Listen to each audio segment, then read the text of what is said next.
Hello and welcome to the 2020 Stone Food and Drink Festival. Yes, I know it's not the same as it normally is, but in these troubled times of COVID pandemics, things aren't always the same. So we're doing our very best to bring you what you would normally have been seeing in Westbridge Park at this time of year. The setting is slightly different, of course. We're not in our tent in the field. We're in the Crown Wolf pub, or what will be the Crown Wolf pub, but it opens in spring next year. And that is thanks to our main sponsor, Jowls, you know have done so much for the festival over the last few years and are continuing to do so, including the building of the theatre here. And they've lent us the shell of the building to bring you some entertainment today with some of our top chefs. We've also got to thank Lexus of Stoke. I believe they're doing an offer this week, buy one car, get one free, but you better go and ask them about that. Lexus, again, have been fantastic friends of the festival. They've been great supporters and are more than willing to help us again this year to bring something for you boys and girls. With me on the stage today has got hopefully a familiar face if you've been to the festival before. It's lovely to have Matt Davis back with us. Hello, Colin. Matt is now the Vice President of the British Culinary Federation. Yes, indeed. One of the many hats that Matt has worn. If you know anything about Staffordshire cooking, about cooking in general, or TV performances with the hairy bikers, then you know Matt. Again, a great friend of the festival and a great driver of getting good food throughout Staffordshire. Matt's going to be your compere today, so I'll come back and say hello to you later on, Matt. Yeah, thank you, Colin. And the stage is all yours, my man. Thank you, Colin. Hi, I'd like to introduce a great chef. He's also a great friend of mine. And the chef I'd like to introduce to you is Mr. Allan Jones. Alan. Hello, chef. How are we? Elbows. Yeah, how are we? Good. Alan is obviously a great chef, but also for the Stone Food Festival, many demonstrations, and he has a wonderful company which he just started called A La Carte at Home. Yes. Yeah, I am 3 weeks old. 3 weeks old. 3 weeks old. Yeah, specialising in sort of fine dining around people's homes. And bringing a little bit of sort of theatre to the table as well, a bit of molecular gastronomy. Okay. A spoon of work. So is this a local business, Wherever. or you sort of, wherever? Yeah. So you commute to obviously in the county and obviously out of the county. Course, yeah, because I'm sort of based North Staffordshire, South Cheshire, so a very sort of broad spectrum where I can travel to. Okay, that's brilliant. So what are you cooking today, chef? So today 2 dishes in half an hour, which is going to be great. Yeah, we've got to get a move on, chef. Stop all like this the old talking. days. Yeah, indeed. So I've got a nice little duck rillette with some little Asian influences. Yeah, a duck rillette. Duck rillette. So confit duck leg. Yeah. Confit duck Slow leg. cooked. Slow cooked. Give us fat. Yep. There's a couple of ways you can do confit in fat. So confit means basically cooking its own fat. So you've got your fat in there. You've got peppercorns, garlic, a little bit of bay and salt. Yeah, it's nice aromatics. Really low. But with this one, I've actually done it in the slow cooker. So a little bit healthier, although we put a little bit of fat back in just for... Give it moisture. Yeah, of course, yeah. So in the slow cooker with the same aromatics, but with a little bit of star anise in there as well. And that's been done for about 10 hours overnight, just on medium. Yeah. And then afterwards, you take it out and pull it apart, and then you're left with a little bit of fat on the top. Put the fat in there, some more seasoning, and then you're left with this yummy sort of... So it's obviously been picked and then rolled and then set. Roll it in cling film, set it in the fridge. So a little bit of fusion there, chef, a little bit of French gastronomy, a little bit of Asian culture. Definitely. And we're going all out there today because that's going to be served with a nice little watercress salad, a little bit of spring onion, chilli, and this lovely beetroot bagel made by Mr. Luke Staten and his good lady of Holy Bread in Leek. Brand new artisan sort of bakery going on there. A little bit of shaved mango. Yeah, brilliant. That's your first course? First course. Yeah, second course. Second course is a saltimbocca. Wow. With a little bit of a twist. Wow. So traditionally veal escalopes with sage and prosciutto ham, pan fried, very, very good dish. But with this one, we're using pepperoni and pork fillet. Right. So the fillet taken a little bit of sweetness and a bit of heat. Yeah. The fillet taken from sort of where the T-bone is. So you have the loin there and then the inner fillet. So it's the most tender piece. It's the least used muscle. So fillet steak, very, very succulent. Very tender. Lean, Very tender, yeah. So I've got some nice burnt peppers, which I'm going to scrape back and make a sauce with that. Okay, when you say burnt peppers, that is obviously So oven burnt or peppers- blowtorch? On the stove. Yeah. On the stove. Tried to keep everything quite Open relative. flame? Yeah, Yeah. quite relative to what people can do at home, really. Not everybody's got a blowtorch, unless you're a plumber or a chef. Yeah. Yeah. So we've burnt those, and we're going to take that skin off and make a little sauce from 3 ingredients, and that is it. Brilliant. So we've got a nice little gnocchi as well.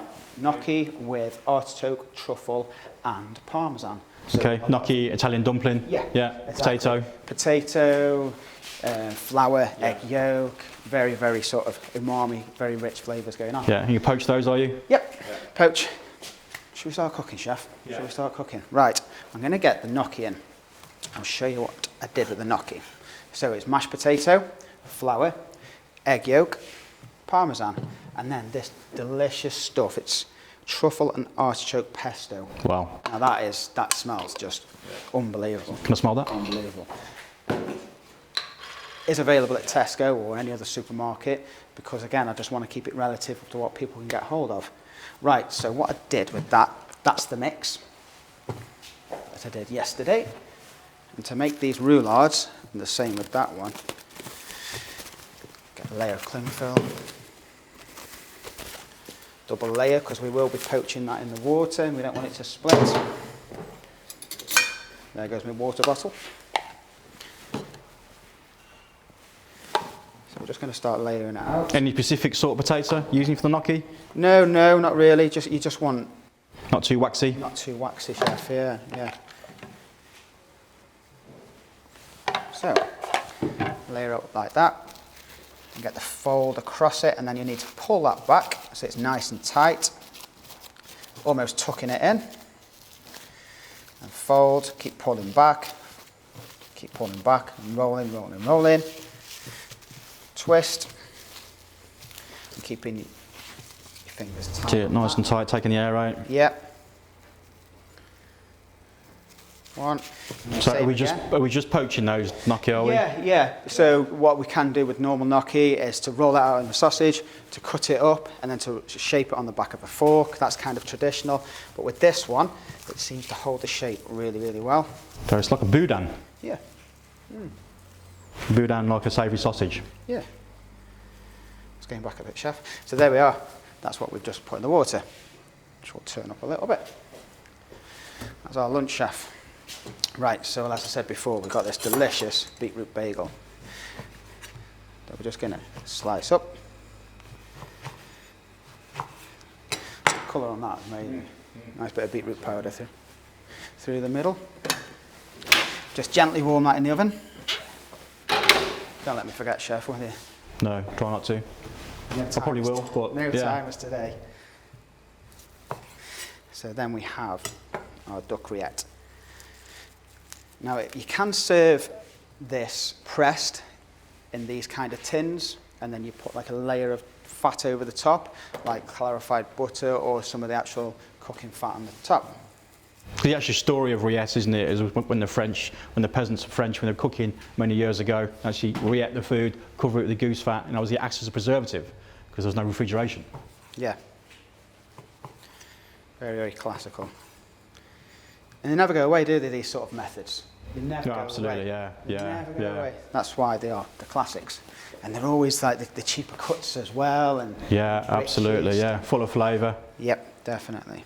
So nice juicy mango. So let's talk about a la carte then. So what's the principle of a la carte at home? So it's just going around people's houses and cooking a nice dinner party. Yeah. But to that next level. You know, you don't want to get a private chef round and do soup, chicken, profiteroles kind of thing. You want to sort of be entertained, you want to be wowed. Anybody can go to a restaurant under these current circumstances a little bit different, but it's that next level, chef, where you want to be entertained. Right, okay, sounds good. And obviously there's a service element in there as well. Of course. Wine service. Of course. Yeah. Yeah, offer wine flights as well. Yeah. Matching the wines up with the food. Yeah. All part of the package. Brilliant. Yeah. So obviously you have a bespoke menu to obviously the client's needs. Yeah, I tend to work with 2 requirements from the client. A, price, what's their budget, and what do they like to eat? I don't like to be too formatted and saying, right, you've got to have this, and this. No chef ego. No, drop that, get rid of that, because nobody wants that, do they? My dishes are all this and that. No, you've got to be quite open to what these people want, because ultimately, they're going to go elsewhere. They're going to go elsewhere. Brilliant. So really, it's the whole package, isn't it? Yeah, brilliant. Sounds excellent. Definitely. And just being flexible with the customers as well. Yeah. So a nice little bit of British watercress. I'm going to start building this. Well, I was just thinking, some, for myself and my wife, maybe. I don't know. Alan cooking personally? No. No. Can you remember that competition you won? Yeah, that you never turned up for, thank goodness. Yeah, cooking for your peers is a nightmare. We were saying it earlier, weren't we, the last time? A few years ago, I was obviously a British judge, and I was judging Alan, and he was at a cooking competition. But now Alan's a judge himself now, so. Yeah. How it's all turned around, chef, eh? So watercress, we've got a little bit of mango. A couple of nasturtium. Okay, so the pepper from the watercress, the sweetness of the mango. Yep. Yeah. Again, the pepperiness of the nasturtium. Yeah, so there's a lot of bold flavours going on. A lot of aromatics in there, isn't there? And these, Victoria plums, banging season right now. Yeah. They've been roasted with Chinese 5-spice and honey. Brilliant. Very, very subtle. So again, a little bit this is where the fusion is coming from, isn't it? Exactly. The French gastronomy again with the twist of fusion. I did forget the bread, by the way. You did forget. I did forget the bread, yeah. So, with any sort of cookery, we always talk about sort of opposites, hot and cold, and textures being one of those things as well. So we've got soft duck, we've got the soft plum, the soft mango, so we need some texture on there, some crunch. And also, this is perfect carrier for putting the duck on and spreading across. Now, we'd put a couple on there for me and you, wouldn't we, chef? But yeah, absolutely. I don't know, maybe more than that actually, but yeah. So excellent, And a bit of texture from that as well, yeah. Some cashew nuts. Yeah. What, those just been roasted? Just been roasted, a little bit of salt. Yeah. A little bit of sea salt. Yeah. So we have duck rillette. And you'd leave the rillette out, wouldn't you? You'd leave the rillette out before, obviously you'd cut the rillette, chill it, and then you'd leave it out, bring it to room temperature before you served it, yeah? That's right, yeah. It's like when you're cooking your meats and things like that, always bring them to room temperature. It's like eating a cold sandwich, chef. Nobody wants a cold sandwich. Oh, absolutely. So if you like a little bit of everything chili. tastes a lot better. It's been rested or up to room temperature. Exactly. Everything just tastes absolutely amazing. Exactly. So again, for that sort of Asian influence, we've got a little bit of chopped chili, a little bit of sliced spring onion. Yeah. So again, a bit more crunch on there. Yeah. A bit more texture. Plenty of flavours. Okay. And there's our first dish. Excellent. So that is again, chef? Duck rillette, beetroot bagel, and Asian salad. Wow, brilliant. Thank you. Right, second course. Well, I'm looking forward to this one. You're relentless, you are. Oh, no, sorry, chef. It's still embedded in there somewhere. Brilliant. Right. Yeah, I'm trying not to judge, but I haven't got a pen and paper. Haven't got a pen and paper this time. Don't say that to me. Don't say that. So you have a nice British pork fillet, again, really super tender. You could use a pork chop, take one from the loin. If you think about the sort of back bacon, where that actually comes from, that's the same sort of shape. This is the next level stuff. So we're just going to trim off any excess sinew or a little bit of silver skin. And relatively cheap still, pork fillet. Yeah. £7-8 a kilo, something like that. Well, it was maybe. Yeah. This piece of meat cost £6.5. Now, for both fillets? Yeah, that's the one fillet. Yeah. Okay. So if you're thinking of a dinner party on a Saturday night and it's a really tender piece. It is. It's beautiful, yeah. You could do a nice Wellington with this as well. Absolutely, yeah. And obviously there's a lot of chefs and a lot of sort of people who cook at home think, you must cook pork well. If the pork's been reared and it's been looked after, you can actually get away with cooking pork, especially around about 58, 60 degrees, slightly pink. You've got to go with what you're comfortable with. Absolutely, it's a beautiful piece of meat, it's been nurtured, it's been bred, it's absolutely fantastic, and it only takes minutes to ruin it. So, give the meat huge respect. I like how you tell me that just as I'm about to cook it, chef. Sorry? I like how you tell me. Yeah, I'll get that one in. Yeah, thanks. Yeah, sorry. No more pressure. No more pressure. So, we have a really lean piece of meat, and we also have a really fatty piece of meat. So we're going to dry fry this, and then all that fat is going to sort of render out. So basically, it's going to come out of that. So you're going to put it down fat side first then? Yeah. Always presentation side down first. So a chicken breast, you'd start with the skin straight down. If you'd notice, chef, I've started at 12 o'clock. Yeah, work your way around, and then that way you kind of know where you're at. Yeah. So if you're searing scallops and things like that, start off with... Great way. Great technique, by the way, guys. Thank you, chef. Yeah, it's good. Thank you. That's what we're doing now, A chef. little bit of purple sprouting. Yeah. Delicious, absolutely delicious. And that's going to go in the same pan. Okay, so that absorb all the Yeah. flavours and the fat? Yeah. So as you can tell, I've not actually started cooking with any fat yet, because it's all going to render out and it's all going to sort of flavour what's going on in there.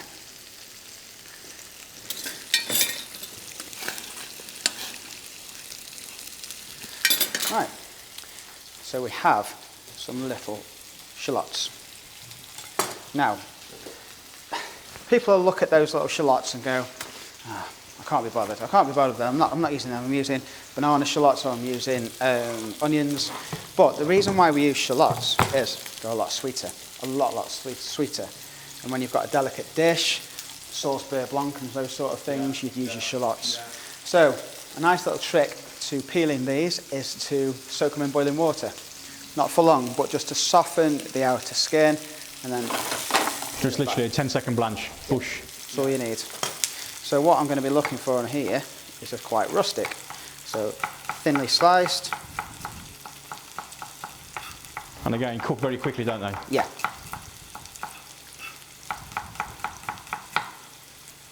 And again, we'll absorb all that beautiful fat that's been rendered in the pan at this time moment, yeah? And obviously with the tender stem, the pork, the pepperoni and the shallots blending all together. So if you notice, I just took the pan off there, chef. Yeah. You're always in control. There's only you who's in control of that pan, nobody else. So if it burns, it's on you. Literally, it's on you, chef. It is indeed, yeah. So again, when you're finishing sauces and you sort of... So how long have those gnocchis been in now? they're coming out in a second. Yeah. So in a separate pan, we have the shallots. Have we put any olive oil in there or butter? Bit of butter. Yeah. And then we've got a little bit of salt. Now, like us, chef, if we eat loads of bacon and loads of salty products, we become dehydrated. And that's what I'm looking for with these shallots. So take the excess water out, yeah? Yeah. Add the salt, and the salt will actually draw the natural sugars out of the onions or the shallots or whatever you're cooking with. And it's those natural sugars that will start to caramelise and give your sauce a really nice flavour. Right. And again, gives it a completely different texture. Yeah. Right. Real mucky job. This is where you need help in the kitchen. Get the kids on this. So as we said in the beginning, these peppers were literally just burnt on the gas. And that'll give these peppers a really, really smoky flavour.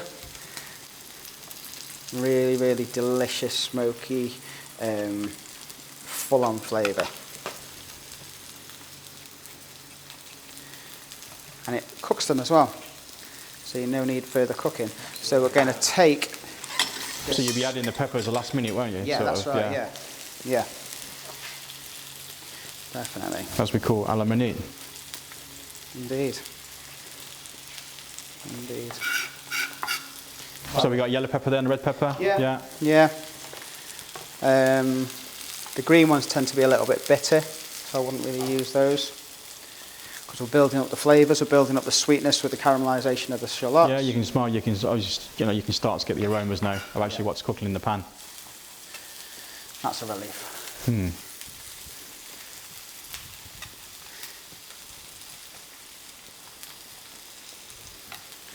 It's gone quiet. Oh, just actually look at what's, yeah. So, obviously, just explain what's in the pan now. Obviously, we've got the pork. Yep, we have the pork with the pepperoni. which is doing nicely. And if you can see at the top of this one, Chef, you can start to see sort of the heat coming up and around. The residue just starting to come through the fillet, yeah. So give those a little bit of spin round. Some trusty blue roll.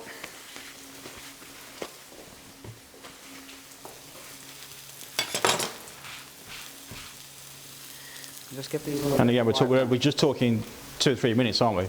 Yeah. On that side. Yeah. And then we just flip for about, what, a minute? Yeah. Yeah. You are spot on when you say about the residual heat.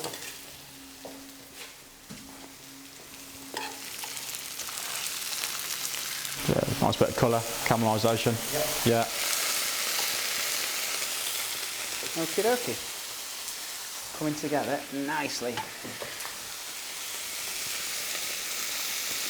So where's the ideas for this dish then? How did you think of this dish? Because again, you know, you've got some gastronomy in there, you've got some fusion in there, you've got some Italian in there, you've got some French in there. Yeah.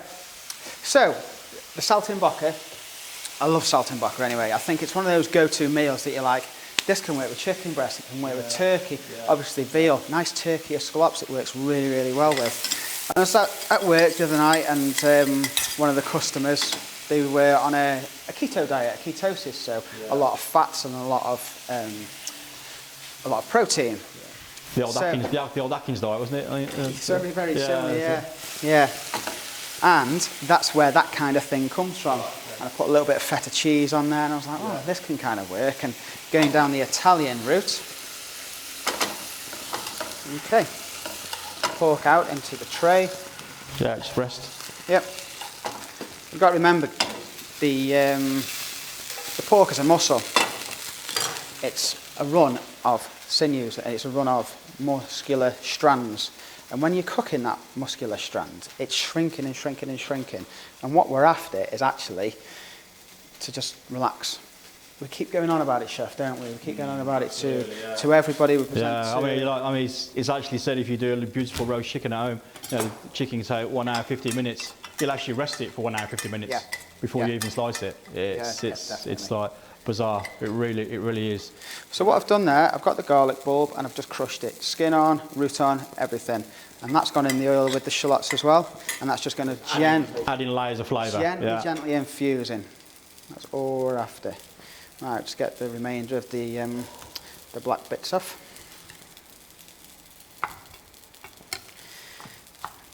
And with this dish, it's apart from the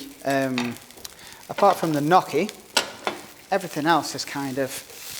It's all sort of one pan, isn't it? Yeah, it's one pan as well, isn't it? Really. You can put as much as little as you like. There is recipes to follow for certain sauces, like a sauce pepperoni, for example. You know, you follow the recipe, but if you don't want garlic in there, don't put it in there. If you don't want as many peppers, if you don't want to burn the peppers, don't put it in there. And it's very sort of free to do what you like. Free to really your own sort of taste buds and how you enjoy your own food. Yeah. Because we're all different. Yeah. So that garlic can come out now.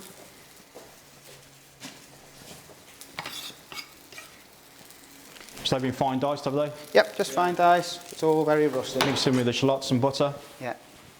A little bit of seasoning. You're not going to judge my chopping, are you, Chef? No, Chef, no. Good. A little wipe down.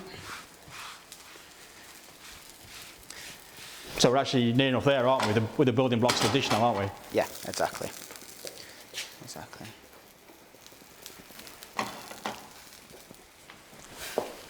So again, when you go back to the gnocchi and you're poaching it, you're not boiling the water. No, you're taking the water to about 89, 90 degrees. Yep.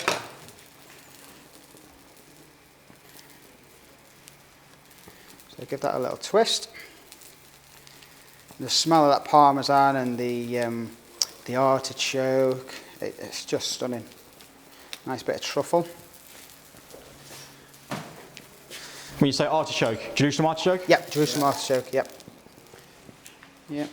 So we have a nice little bit of truffle oil in the same pan.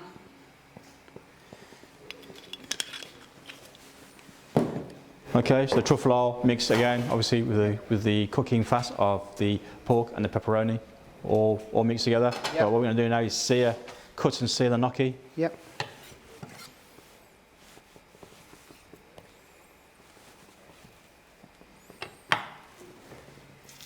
So again, it's the building blocks of the dish. You've got the protein, you've got the starch, you've got the vegetable. It's all going to pick up that nice caramelisation from the pan as well, chef. It's all extra flavours and the free flavours. You don't buy a pepperoni oil, do you? So we've got a little bit of parsley. Okay, so that's flat parsley. Yep. Yeah. A little bit less intense. Yep. Looking lovely and wilted under these lights. So a nice little chiffonade. Which is Just finely sliced. a fine shred, as we used to call it. All these chefy words that come out. It's amazing when chefs cook and all these wonderful, weird gastronomy words of the Larousse gastronomic book. Amazing. Costs a few quid now, that little chef, doesn't it? Yeah, I've got a few at home actually. Oh, yeah. Yeah. There you are, ladies and gentlemen. If anybody wants to buy a Larousse cookery book. Yeah. One of the best.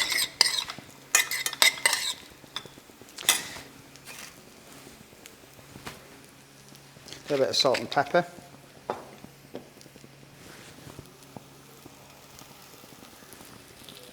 Okay, so we're just giving those colour, aren't we? Because the cups, they're warm through the middle. So obviously now you just give them a nice caramelisation on the outside. Right, so now we have the building blocks of the dish now, don't we? Yep, we're away.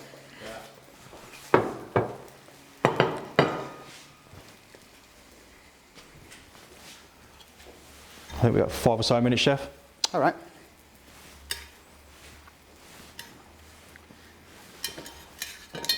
Okay, another chefy thing you're doing there. Just draining off the excess juice. We don't want that leaking onto the water. But what I am going to do, I'm going to put that in with the peppers. Yeah. We don't waste any of that loveliness. It's a beautiful natural stock. If I can find the burner.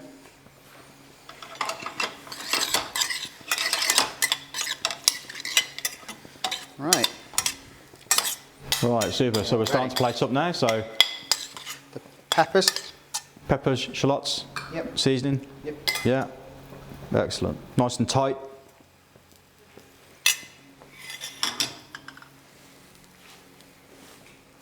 Potato, Jerusalem, parmesan, artichoke, gnocchi, pork fillet, pepperoni,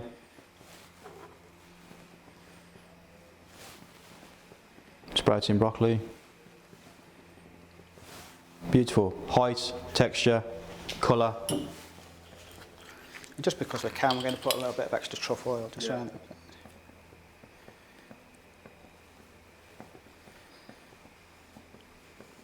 Beautiful, brilliant. There we go. And there's our final dish. Brilliant, which is? It is saltimbocca with pepperoni, artichoke, parmesan and truffle gnocchi, and then roasted pepper compote. Absolutely brilliant. So if you want to taste this wonderful dish, remember Allan's got a la carte at home. Give him a call. He'll be cooking this at your home. Yes. Yeah. Absolutely fantastic, chef. Thank well you done, very you. much. Cheers, thank you. Brilliant. Yeah, good. All right, so introduce Colin back onto the stage. Thanks very much, guys. The one thing you won't catch when you're watching this is the smell. There's an absolutely fantastic smell of the great saltimbocca that Allan has just done. Allan's been a great friend to the festival, so thanks for coming, Allan. Thank you. Thanks, Matt. And of course, we've got to thank our two main sponsors today. We could not be here without the help from Lexus of Stoke. They have been supporting the festival for a number of years. And if you watched at the beginning of the video when I said it was buy one, get one free on the top range cars, that was a bit of a joke. Actually, you only get 50% off. I think that's right. Thanks very much to Lexus. They've been wonderful to help us today. And of course, we wouldn't be here without the help from Giles. We're in the Crown Wolf pub, which is part of the Crown Wolf complex, including the theatre on the canal side at Stone. Giles have been fantastic in supplying this for us and supporting the festival for a couple of years. Thanks to Brendan and all the crew. Thanks to everybody else who have helped us. Everyone you don't see here, again, we couldn't put it on without the support staff behind, especially the kitchen fairies who do all the cleaning up. And if you've been to the festival before, you know that I would normally say, come and taste what chef has cooked for you today. But unfortunately, we can't do that. But let me assure you that none of this food goes to waste, because we've got a huge queue here, the camera crew, all queuing up, ready to tuck into it. Thanks for watching, and we'll see you soon.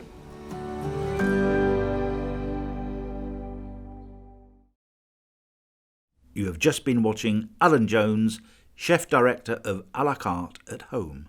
A massive thank you to Giles Brewery for allowing us to film this video in the Crown Wharf in Stone. Please note this building is still under construction and there is no public access at the moment. The current proposed opening date is late spring 2021. Stone Food and Drink Festival would also like to extend further massive thanks to Lexus Stoke for their very generous sponsorship, which has enabled us to produce this video. Hopefully we shall be back next year on Westbridge Park for the 2021 Stone Food and Drink Festival. So put the dates in your diary now. The 1st, 2nd and 3rd of October. Hopefully we'll see you then, and thanks for watching.